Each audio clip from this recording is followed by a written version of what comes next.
gallon is probably not going to have that big of an impact on you. I'm guessing that with all the bright faces out there, you're going to make the right kind of choices about where you live, so that you don't have to drive 15,000 miles a year per vehicle, which is the American average, and that sort of thing. But I've been at it for 30 years. There's a whole raft of advocates all over the United States that have been working as hard as me at it for that long as well, and we've made one tiny little dent in it. And the reality is that market-driven demand is the most important thing.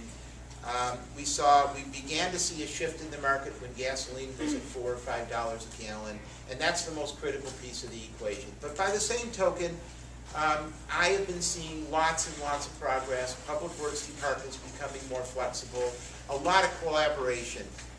Just on water quality, the projects we're working on, our civil engineer, our landscape architect, and we all work together very, very intimately to deal with the water pieces of the equation.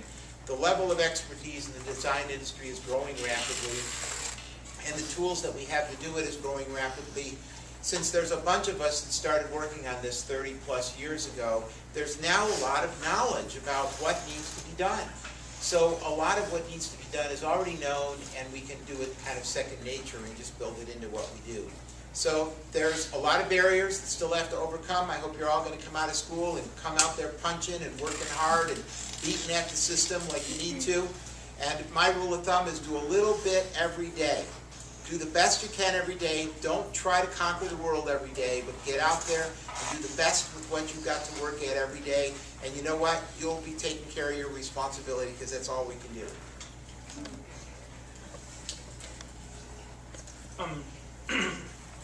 You raised this a little bit about collaboration between different fields, but what are your thoughts on the future of collaboration between landscape architects, engineer, or anyone else that's related in the field? It's great fun.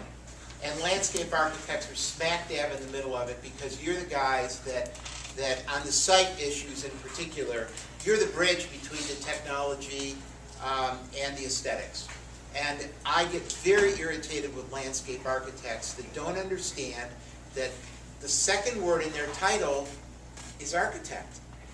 So too many landscape people and too many landscape practitioners just view themselves as nothing more than shrub it up folks and design the irrigation system. Well, you're not. Good landscape architecture is about making place. Good landscape architecture is about healing the water and land ecology of our world. Good landscape architecture is about how to blend buildings in with the landscape. In all of those kinds of things. So we're very, very aggressive about collaboration. The best work that we've ever done has been the result of aggressive collaboration. And some of the best inventions that we've come up with have been the result of working together. And civil and landscape, you guys are just at the cusp of so many wonderful things these days, healing the landscape and creating place, like I said, and really, in a lot of ways, you can do a lot of what the civil engineers do and should be. Because the dilemma with engineers very commonly is that they're typically trained to be problem solvers, which is great, okay? They have technology capabilities that we don't have, but they tend to be one-dimensional. We, as integrators, okay, architects, whether you be a landscape architect or a building architect, we're integrators. We take all the variables that are involved, and we take that intuitive process that you go through to design, and we integrate everything. And when you do that, and you do it bravely, that's when you're doing your job the best, and that's what's going to get you the recognition and the opportunity to be able to do the kind of things that you want to and grow a practice in the future. Does that cover it? Okay. Excuse me. The Central Valley right now obviously has a lot of sprawl. What are the best kind of methods and forms of transportation that you see the Central Valley adopting to become less carbon to not focus on gas? Well, the key is not, first of all, transportation. The key is land use. Land use, transportation is important. It's a very, very critical second piece. But land use is the bottom line. And we have to take every increment of development investment that we make in our communities and use it to heal, to re-knit fabrics together, to accomplish an environment that works first and foremost for pedestrians, all right? I mean, after all, we have to live in our communities, we want to be comfortable, we want to be happy, we want to be safe. If you were to use the sort of surrogate that I use when I'm thinking about this all the time is what would work for a 9-year-old kid moving around the neighborhood on their own? How many people in this room went to the grocery store all by yourself when you were 9 years old?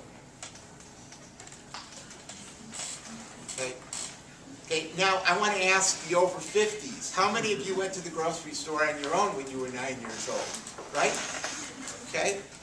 So the fact is that when I left the house in the morning to go to school, my mother didn't see me till it was dinner time. We learned how to live in the community independently. You know, the staff here on campus where we do dorms, the housing staff, that's what I wanted to say, tells us that they have to do a whole retraining exercise for you guys. Because you come to college, students come to college these days not even knowing how to take care of themselves. That you're so used to having parents schlep you around and take you here and take you there and take care of this for you. You know, we never had organized sports leagues. I mean, we had Little League. I was so bad at baseball, I didn't play it anyway. But we just, I mean, we would get out of school, we would go over to the schoolyard, and we would organize our own teams. We played baseball, of course, in the spring and in summer. And during the fall, we played football. Nobody organized that stuff for us, you know. And we just kind of, so that's my surrogate criteria. How could a kid get around the community on their own without having to be aided by parents? So that's what we need to do. So there's two great opportunities in the Central Valley. One is our central cities, okay? We have wonderful central cities all up and down the valley, great downtowns. Most of them have been bombed out because all the economic energy has moved out over the years. Sacramento's been a fortunate exception because we have 120,000 people that work in the downtown as well, and thus there's been a good attraction for keeping people living downtown. So we need to infill our existing central cities. You know, very first and foremost. But the fact is, in fact, I did a TED presentation Friday night, and this was in it. Sacramento grows at about 10,000 dwelling units a year. The central city has the capacity, under the densest, most optimistic situation, of about 19,000 new dwelling units, basically doubling the density of the community. That's 2 years of growth. We're not going to have a growth strategy that depends just upon central cities, and most infill strategies are focused on central cities. So in order to grow in response to the growth that's going to happen, we really need to, I believe, focus on the suburbs. And they're such a fun, incredible opportunity because they're so thoroughly, completely, utterly dysfunctional. And, you know, the opportunity to create out there is just incredible. In the city, all you have to do is look around you and replicate. It's all there. It's all been done right. Okay? And so in the city, my rule of thumb is do no harm. First, do no harm. Isn't that from the Hippocratic Oath or something like that? So first, do no harm in the city. But in the suburbs, it's such a mess. It's a great opportunity to heal. It's a great opportunity to invent.